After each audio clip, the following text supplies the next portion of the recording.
Olá pessoal, eu sou a mentora Juliana Santos, estou aqui para ler com você o livro Em Seus Passos, O que Faria Jesus, de Charles Sheldon.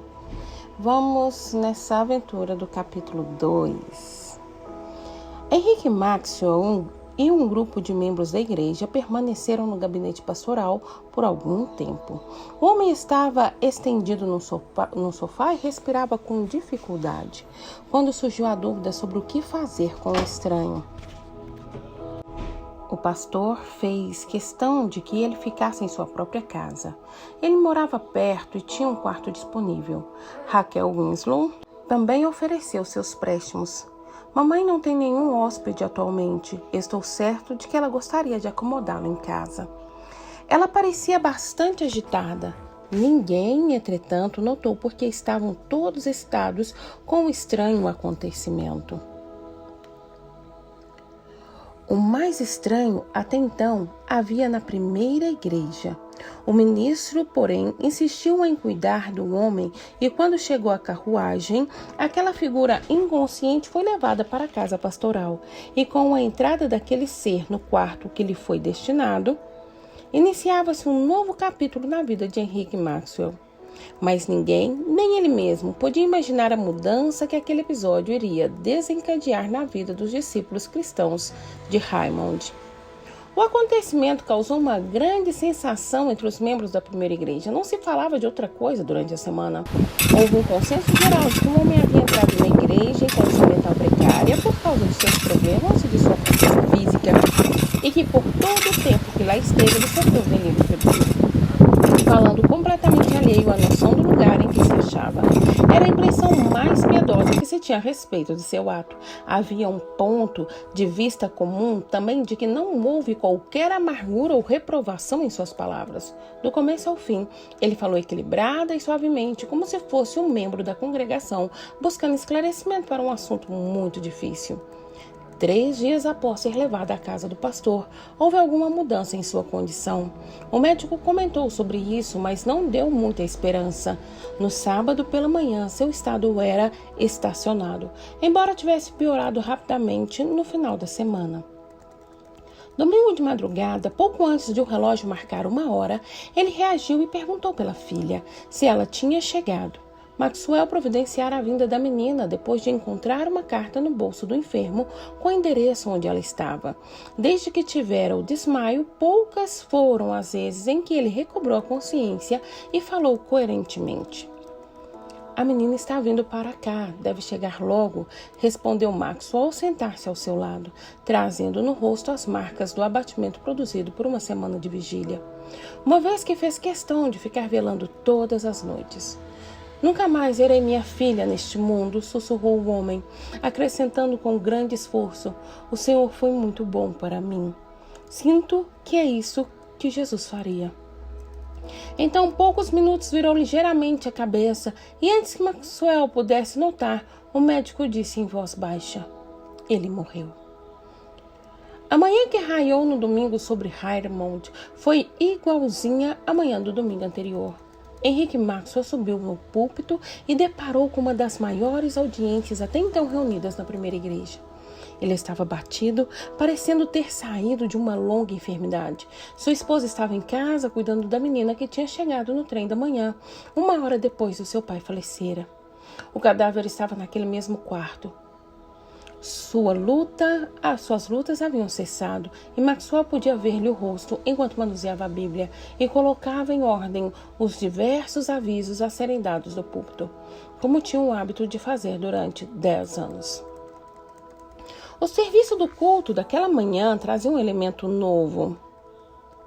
Ninguém se recordava de alguma vez que Henrique Maxwell tenha pregado pela manhã sem anotações. Naquela realidade, ele tinha feito isso acidentalmente, logo no início do seu pastorado, mas havia já muito tempo que ele escrevia cuidadosamente cada palavra do seu sermão matutino. Muitas vezes fazia o mesmo com o sermão da noite. O sermão desta manhã não poderia ser considerado uma peça oratória admirável, como de costume. Ele falava com visível excitação.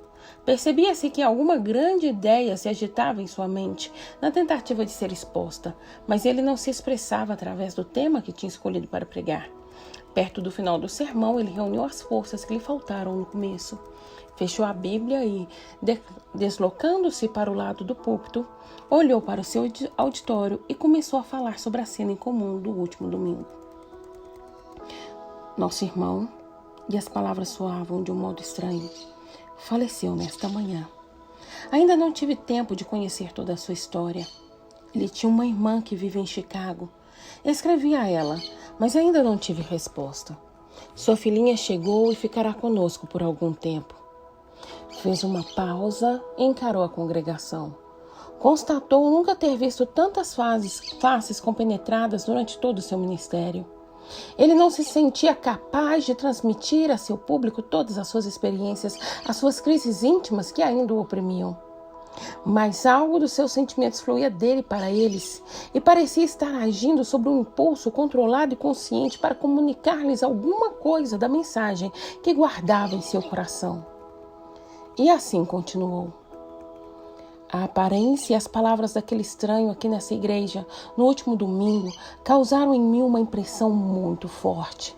Não sou capaz de esconder de vocês ou de mim mesmo o fato de que o que ele disse, seguido de sua morte em minha casa, tem me compelido a perguntar, como nunca fiz isso antes, o que significa seguir a Jesus?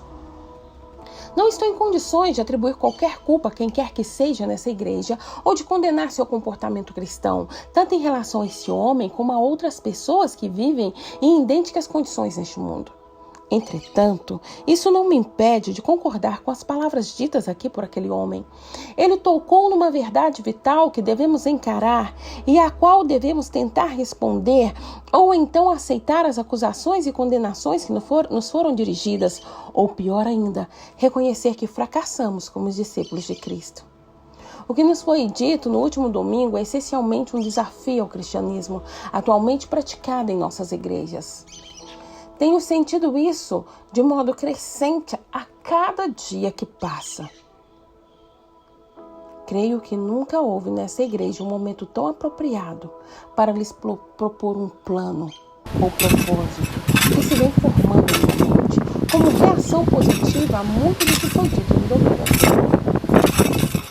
Henrique Maxwell fez uma nova pausa e olhou fixadamente para ele se encontrar com homens e mulheres consagrados e de peso na primeira igreja.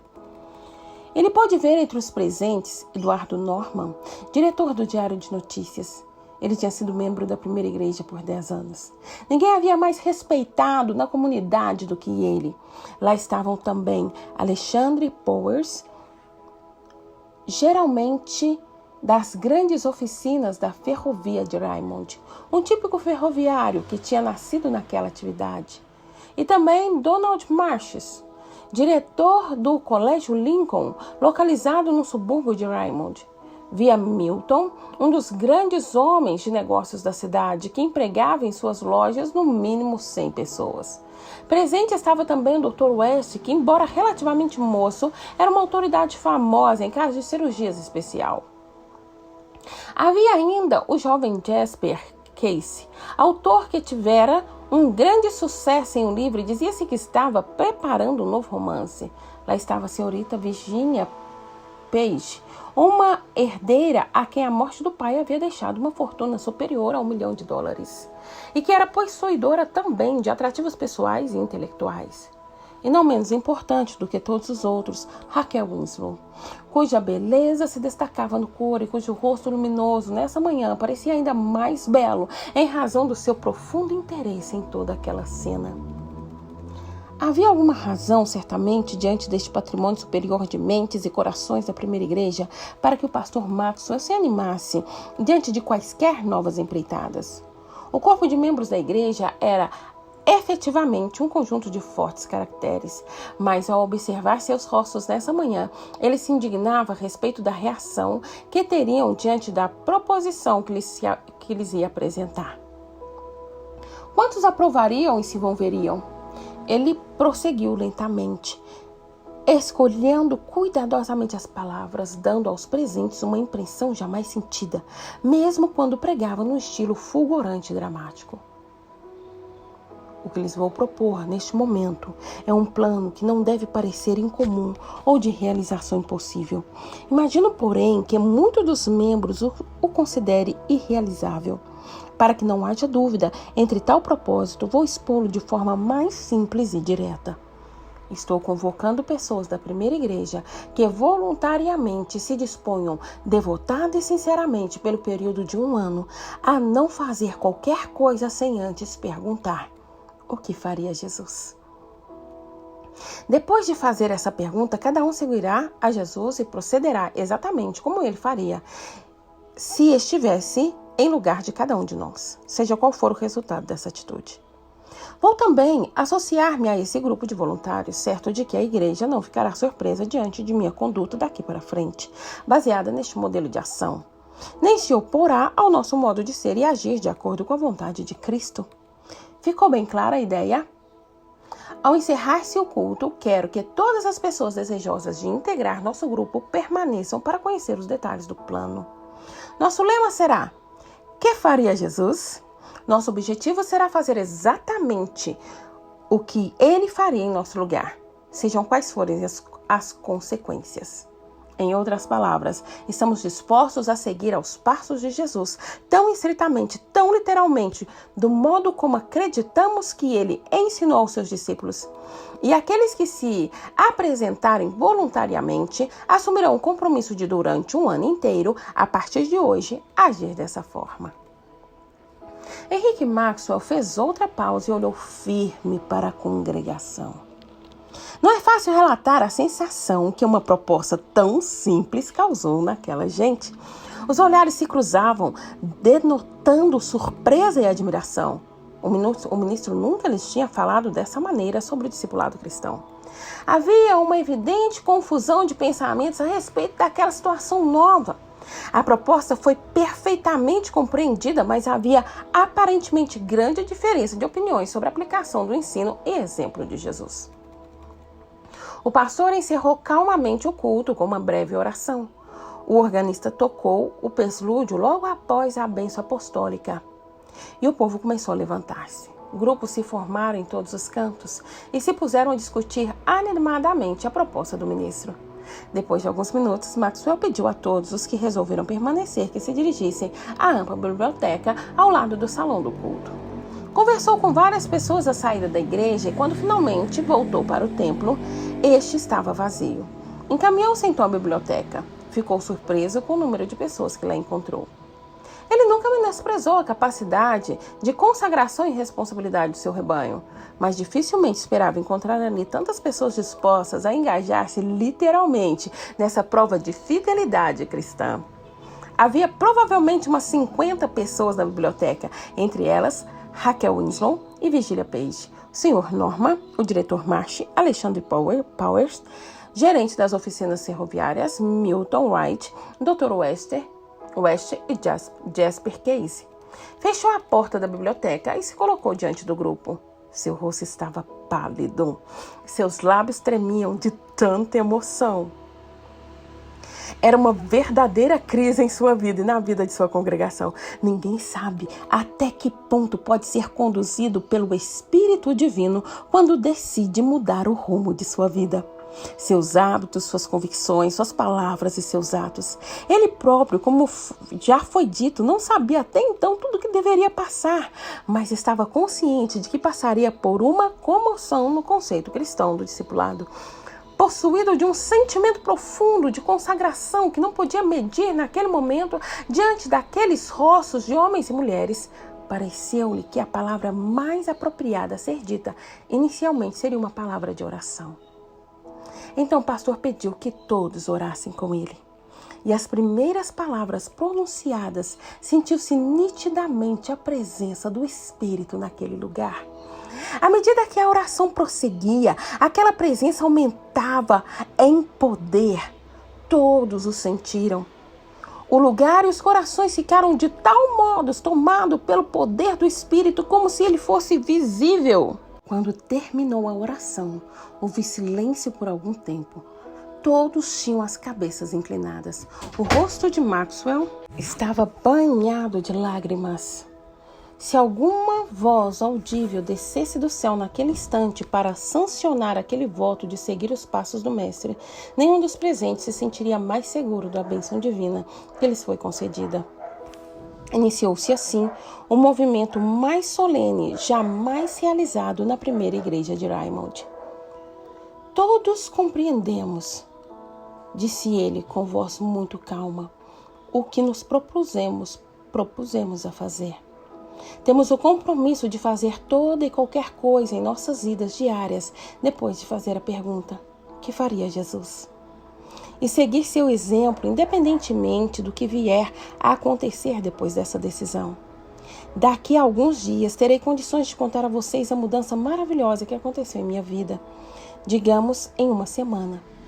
Neste momento não posso, mas a experiência que vivi deste domingo passado causou-me tal insatisfação com minha interpretação anterior do que significa ser cristão, que me senti convocado a tomar esta posição. Resolvi não começar sozinho. Sei que estou sendo guiado pela mão de Deus em tudo isso, e o mesmo impulso divino deve conduzir vocês também. Será que todos nós entendemos perfeitamente o que estamos começando a fazer? Quero fazer uma pergunta, disse Raquel Wislon. Todos se voltaram para ela. Seu rosto tinha uma beleza fulgurante que nenhum encanto físico poderia jamais criar. Tenho uma pequena dúvida sobre o que exatamente Jesus faria. Quem vai decidir precisamente o que ele faria em minha situação? Vivemos numa época diferente. Há numerosas questões complexas em nossa vida diária que não estão mencionadas nos ensinamentos de Cristo. Como eu poderia, em certas circunstâncias, agir como ele?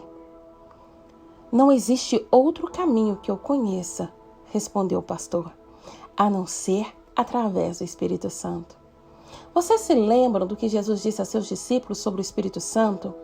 Quando vier, porém, o Espírito da verdade, ele os guiará a toda a verdade, porque não falará por si mesmo, mas dirá tudo o que tiver ouvido e vos anunciará as coisas que hão de vir.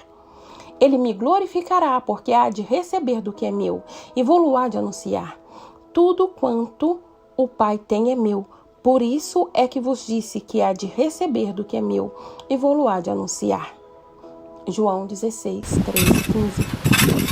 Não tenho conhecimento de outro meio de saber qual é a vontade de Cristo. Teremos de decidir como agir como ele, indo a essa fonte de conhecimento. E se os outros nos disserem, quando fizermos certas coisas, que Jesus não faria isso? Perguntou Alexandre Powers, gerente das oficinas ferroviárias. Não podemos impedir que isso aconteça. Devemos, isso sim, ser absolutamente honestos conosco mesmos. O modelo cristão não pode variar na maioria dos nossos atos. Ocorre às vezes que um membro da igreja pensa que Jesus faria alguma coisa e outro crente se recusa a aceitar tal coisa como uma atitude que Cristo tomaria. Como uniformizar um padrão de conduta cristã de modo que fosse possível chegar sempre às mesmas conclusões? Em todos os casos, perguntou o diretor Marsh. Maxwell ficou em silêncio por um momento e em seguida replicou. Não, acredito que não devemos esperar por isso. Entretanto, quando seguimos os passos de Jesus com toda a sinceridade, iluminados pelo Espírito, não posso acreditar que haja qualquer confusão em nossas mentes ou no julgamento que outros façam a nosso respeito. Devemos evitar o fanatismo, de um lado, e ter muita cautela, de outro lado. Se o exemplo de Jesus é aquele que o mundo deve imitar, certamente esse exemplo deve ser praticável. Mas precisamos nos lembrar deste grande fato. Depois de perguntarmos ao Espírito o que Jesus faria, e recebermos a resposta para isso, devemos agir positivamente, qualquer que seja o resultado ou consequência que recaia sobre nós. Está bem entendido? Todos os rostos na biblioteca se voltaram para o ministro num solene gesto de aceitação. Sua proposta foi perfeitamente compreendida. O rosto de Henrique Maxwell voltou a tremer quando notou a presença do presidente da Sociedade do Esforço Cristão, acompanhado de vários dos seus membros sentados atrás dos mais velhos. Permaneceram mais alguns minutos trocando ideias sobre detalhes e fazendo-se perguntas, tendo ficado marcada uma reunião dominical regular para que cada um contasse suas experiências ao colocar em prática o plano de seguir Jesus. Como foi combinado, Pastor Maxwell orou novamente. E novamente, como antes, o Espírito Santo se manifestou. Todos inclinaram suas cabeças por um longo tempo. Em seguida, saíram em silêncio. A emoção lhes impedia a fala. Maxwell apertava as mãos de todos ao se despedirem. Em seguida, entrou em seu gabinete atrás do púlpito e ajoelhou-se. Ficou ali sozinho cerca de meia hora. Quando chegou a casa, foi até o quarto onde jazia o corpo morto. Ao olhar para aquele rosto, clamou a Deus por força e sabedoria. Entretanto, não pôde então avaliar que se iniciaria um movimento que certamente levaria a uma série de acontecimentos extraordinários que a cidade de Raymond jamais tinha visto. Fim do capítulo 2.